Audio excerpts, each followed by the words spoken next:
बिस्मिल्लाहिर्रहमानिर्रहीम। अस्सलाम नाज़रीन, मैं हूं इरफान हाशमी और आपको प्रोग्राम में खुश आमदीद कहता हूं। तमाम तारीफ़ें उस रब्बुल इज़्ज़त के लिए जिसकी तरफ हमें लौट के जाना है, जिसके हजूर हम सबको एक दिन पेश किया जाएगा तो हम नहीं हमारे अमाल बोलेंगे। व्यूअर्स, पाकिस्तान में इंतहाई अहम डेवलपमेंट हुई है सुप्रीम कोर्ट ऑफ पाकिस्तान में, जहां पर आम शहरियों का केस मिलिट्री कोर्ट के अंदर चल सकता है या नहीं चल सकता है, इस पर सुप्रीम कोर्ट ऑफ पाकिस्तान की इंतहाई अहम ऑब्जर्वेशंस आई हैं। ख्वाजा हारिस साहब हुकूमत की नुमाइंदगी कर रहे हैं और ख्वाजा हारिस ऑब्वियसली इससे पहले अगर आपको याद हो तो नैब तरमीम में पाकिस्तान तहरीक इंसाफ और इमरान खान की दरखास्त में इनकी नुमाइंदगी कर चुके हैं और ख्वाजा हारिस आज हुकूमत के साथ खड़े हैं और वो मिलिट्री कोर्ट्स के फजाइल हमें बयान करते हुए नजर आते हैं। पाकिस्तान के अंदर ये जो वकला जिनके बारे में मैं सबसे ज़्यादा बोलता हूँ, उसकी बुनियादी वजह यह है कि वक्त पड़ने पर ये पार्टियां बदल लेते हैं और ख्वाजा हारिस ने यह नहीं देखा कि इसका आम आदमी की ज़िंदगी पर क्या असर पड़ेगा, पाकिस्तान का जो सोशल स्टाटा है ये किस तरह तहस नहस हो जाएगा, बल्कि वो शायद कुछ लोगों के कहने पर हुकूमत की नुमाइंदगी आपको करते हुए नजर आ रहे हैं। व्यूअर्स, आज की ये जो डेवलपमेंट थी इसमें सुप्रीम कोर्ट पाकिस्तान के जो रिमार्क्स हैं वो बहुत ही इंपॉर्टेंट हैं।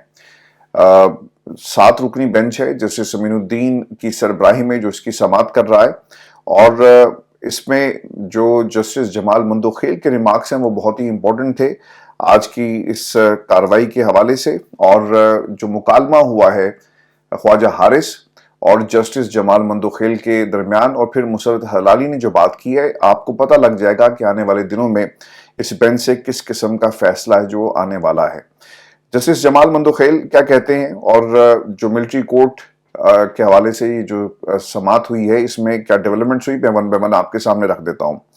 जमाल मंदोखेल ने रिमार्क्स दिए कि मिलिट्री कोर्ट्स का पूरा केस आर्टिकल 8 के गिर्द घूमता है, क्योंकि इससे पहले ख्वाजा हारिस दलाइल ये दे रहे थे कि मिलिट्री कोर्ट्स केसेस में अदालती फैसला 2 हिस्सों पर मुश्तमिल है।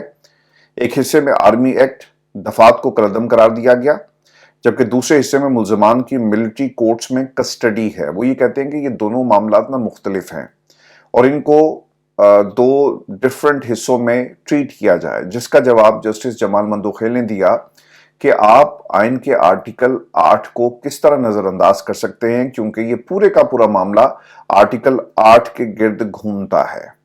आज की समाअत के अंदर जमाल मंदोखेल ने एक तरह से जो हुकूमती नुमाइंदा था ख्वाजा हारिस की शक्ल में और जो दलाइल साहब दे रहे थे इसे उड़ा कर रख दिया है और जमाल मंदोखेल के सवालात आने वाले दिनों में यकीनन इसके ऊपर इस केस के जो फ्यूचर है इसके ऊपर एक बहुत गहरा हमें असर जो है वो नजर आ रहा है। जमाल मंदोखेल ने रिमार्क्स दिए कि मिलिट्री कोर्ट्स का पूरा केस आर्टिकल 8 के इर्द गिर्द घूमता है।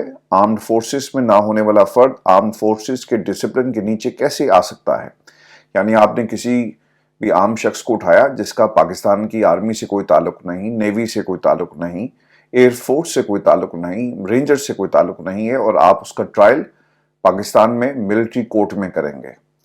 फिर वो ये कहते हैं कि इस मौके पर ख्वाजा हारिस ने ये कहा कि अगर कानून इजाजत देता है तो डिसिप्लिन का इतलाक होगा, यानी एक बंदा फौजी नहीं है लेकिन कानून उस पर फौजियों वाला जो है वो आप लागू करने चले हैं, और यही जमाल मंदोखेल ने अपने रिमार्क्स के अंदर कहा। फिर जस्टिस जमाल मंदोखेल ये भी कहते हैं कि एक शख्स आर्मी में है, इस पर मिलिट्री का डिसिप्लिन लागू होता है। एक शख्स ज़राअत में है तो उसमें महकमा ज़राअत का लागू होगा, और इसी तरह कोई शख्स जिस महकमे में होता है उसका कानून उस पर लागू होगा। ये नहीं हो सकता कि आर्म्ड फोर्सेस के कानून को उस पर लागू कर दें, यानी डिसिप्लिन का जहां तक ताल्लुक है। ख्वाजा हारिस ने कहा कि मखसूस हालात में सिविलियंस पर भी आर्मी एक्ट का इतलाक होता है। अदालत के पास आर्मी एक्ट दफात को कलअदम करार देने का इख्तियार नहीं है। इस पर जस्टिस जमाल ने कहा कि इस तरह तो अगर कोई उकसाने का सोचे तो आर्मी एक्ट का इतलाक होगा कि आर्मी एक्ट ने आइन के आर्टिकल 8 का सेक्शन 1 गैर मुस्तर नहीं कर दिया। ख्वाजा हारिस ने जवाब दिया कि मिलिट्री कोर्ट में भी फेल ट्रायल का आर्टिकल 10A मौजूद है। मैं आपको ना ये आर्टिकल से बाहर निकल कर कुछ चीज़ें समझा देता हूँ। वो ये कह रहे थे कि ये बुनियादी इंसानी हकूक का मामला है। ख्वाजा हारिस कह रहे थे कि नहीं जनाब, ये कानून का मामला है और डिसिप्लिन क्योंकि एक अदारे का ख़राब हुआ है तो लिहाजा कानून भी उन्हीं का होगा और उनके कानून के मुताबिक आप किसी का ट्रायल कर सकते हैं। اب اس پہ نا جو آبزرویشن ہے وہ بڑی امپورٹنٹ ہے. پاکستان کے اندر یہ تمام آرمڈ فورسز کا جو ہیڈ ہے وہ کون ہے؟ صدر ہے. آپ نے اکثر تھم نیلز کے اندر پاکستان کے بہت سارے یوٹیوبرز کے دیکھا ہوگا کہ کمانڈر ان چیف آپ اکثر جو ہے وہ پڑھتے بھی ہیں. تو وہ جو کمانڈر ان چیف ہے وہ صدر پاکستان ہے، یعنی وہ سب سے اوپر ہوتا ہے. اب اس کے حوالے سے بھی کیا ریمارکس سامنے آئے مندوخیل صاحب کے کہ پاکستان میں سب سے بڑا عہدہ صدر مملکت کا ہے. اگر ایوان صدر پر حملہ ہو تو ملزم کا ٹرائل انسداد دہشت گردی عدالت میں ہوگا، مگر آرمی املاک پر حملہ ہو تو ملٹری کورٹ میں کیوں ہوگا؟ اس پر خواجہ حارث نے کہا کہ یہ فیصلہ قانون سازوں نے قانون سازی سے کیا ہے. اچھا، جسٹس مسرت ہلالی جو ہیں وہ یہ ریمارکس دیتی ہیں کہ ملٹری کورٹس کے زیر حراست افراد کی ایف آئی آر کی نقول نہیں دی گئی، کیا ملٹری کورٹ میں وکیل کی اجازت ہوتی ہے؟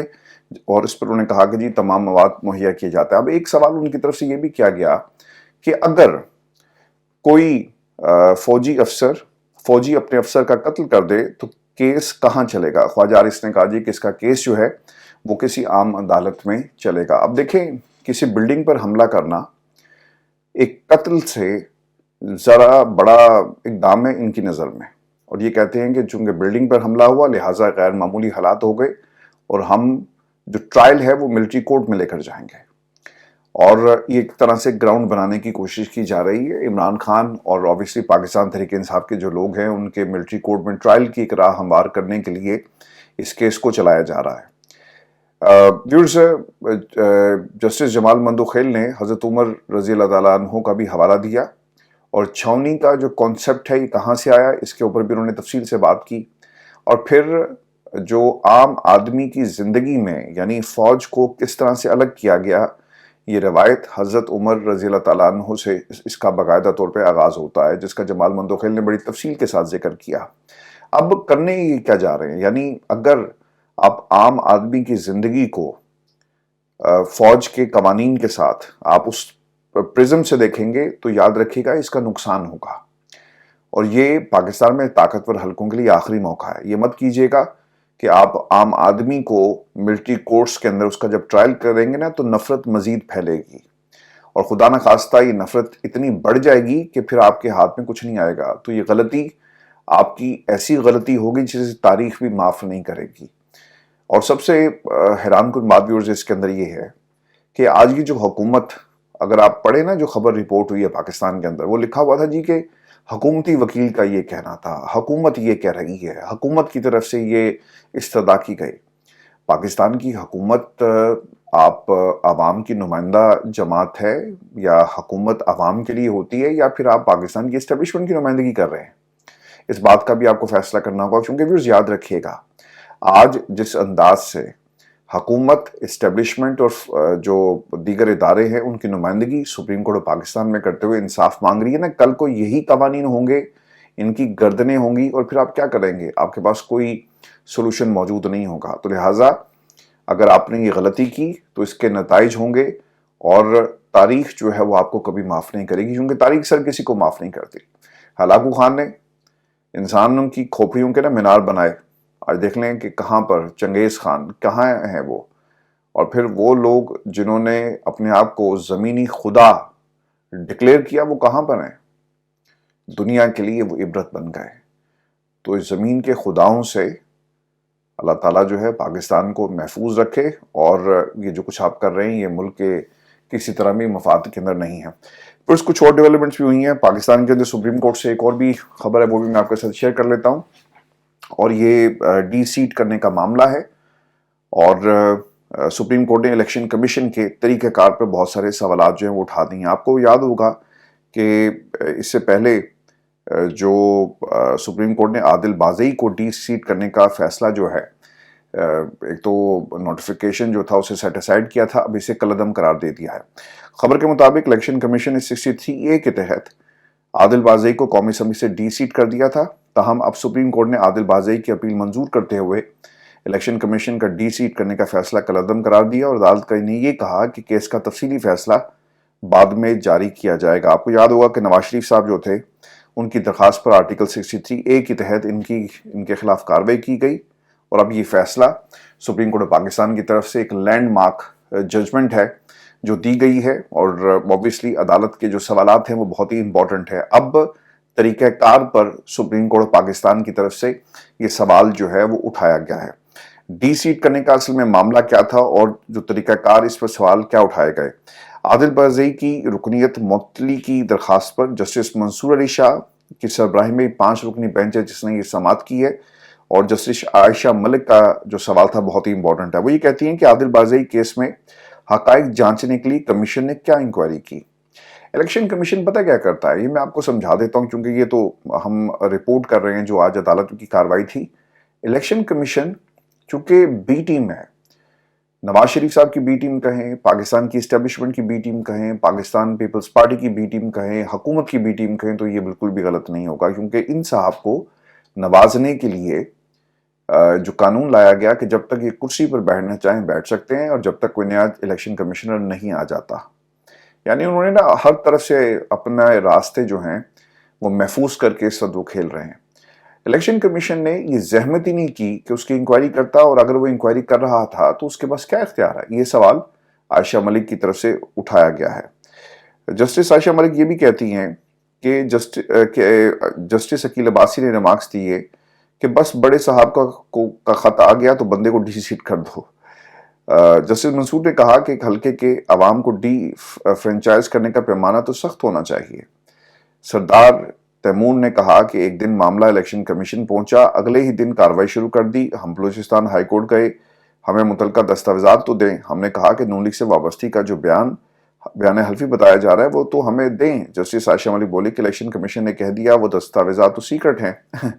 तो ये मामला जो है ये इस तरह से अब अदालतों में बढ़ाया जा रहा है। व्यूअर्स, अदालत ने डीजी लॉ इलेक्शन कमीशन को रोस्टम पर बुलाया और आयशा मलिक ने कहा कि आपके पास 2 बयान हल्फी आए थे, एक जीतने वाले का कह रहा है मेरा है और दूसरा वो कह रहा है कि मेरा नहीं है। आपने किसके इख्तियार के बगैर, किस इख्तियार के तहत बगैर कार्रवाई इंक्वायरी एक बयान हल्फी को दुरुस्त मान लिया।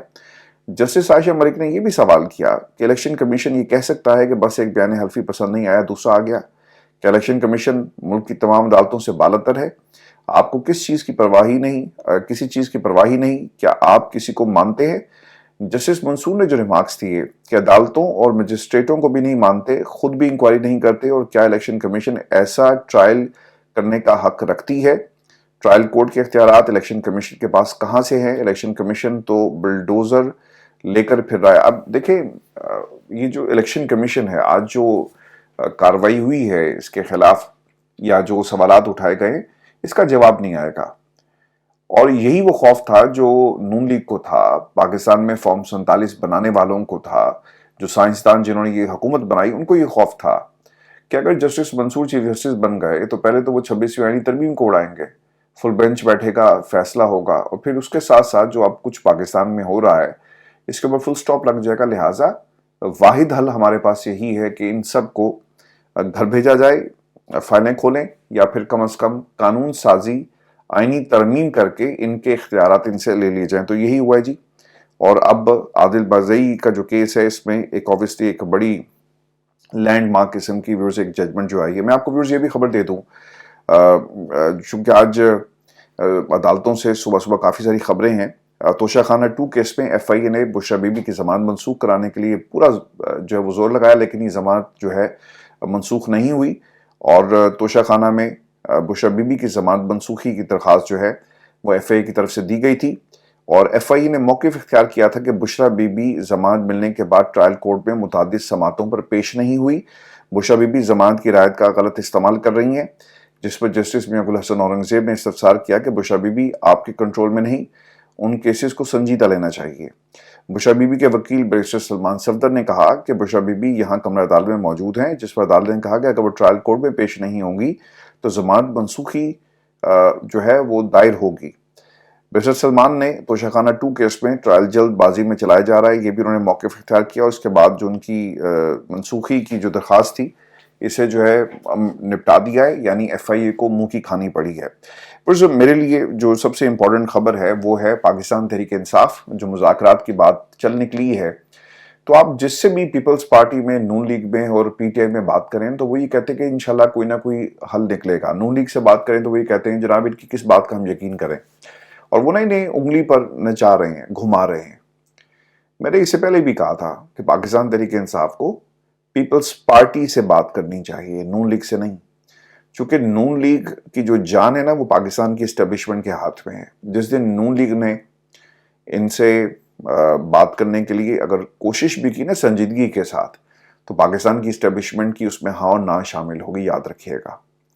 पीपल्स पार्टी एक वाहिद, एक ऐसा, इस वक्त जो हमारे सामने गेम मौजूद है, इसमें एक ऐसा जो एक हिस्सा है हुकूमत का जो हुकूमत से खुश नहीं है, इत्तेहादी है ना, खुश नहीं है, और पीपल्स पार्टी के साथ आपको बातचीत को आगे बढ़ाना चाहिए। इससे दो काम होंगे, एक तो वो पाकिस्तान की एस्टेब्लिशमेंट को पैगाम देंगे कि भाईजान नून लीग वालों को समझाएं और अब हमारी बारी है, तो वहां पर पीपल्स पार्टी को पीटीआई की सपोर्ट हासिल होगी, तो फिर ऑब्वियसली हालात बेहतर हो सकते हैं इनके। लेकिन याद रखें, नून लीग से मुज़ाकरात का कुछ नहीं निकलना। अता तारड़ बोलेगा, राना सनाउल्लाह बोलेगा, बाकी डार साहब बोलेंगे, ये सब बोलते रहेंगे, और नून लीग पाकिस्तान तहरीक इंसाफ का मजीद वक्त ज़ाया करेगी। मैंने इससे पहले भी कहा था कि अगर आपने इस लेवल पर आकर 26वीं यानी तरमीम को वापस लेने की जो बात है वो कर ली है, मुतालबात वापस ले लिए, इमरान खान की रिहाई से आप पीछे हट गए, इससे बड़ी बेवकूफ़ी क्या होगी। और पीछे क्या रह गया जी, 9 मई और 26 नवंबर। तो ये 26 नवंबर तो आना ही नहीं था अगर 8 फरवरी के बाद आप हुकूमत बना लेते। तो व्यूअर्स, इसके ऊपर अपनी राय का ज़रूर इजहार कीजिएगा। जो सलमान अकरम राजा साहब हैं उनसे सवाल हुआ, और सवाल ये किया गया क्योंकि वो अपनी ज़मानत लेने के लिए गए थे, हिफाजती ज़मानत, तो वहाँ पर किसी ने सवाल किया तो उन्होंने कहा जी कि हम मुज़ाकरात के लिए तैयार हैं, चाहे पाकिस्तान की इस्टेब्लिशमेंट हो या कोई और मुज़ाकरात ही से बात जो है वो आगे बढ़ेगी। और ये सलमान अकरम राजा हैं जो ये बात हमें करते हुए नज़र आ रहे हैं। अपना ख्याल रखिएगा, अगली वीडियो में शाम को आपसे मुलाकात होगी। इजाज़त दीजिए, अल्लाह ने के बाद।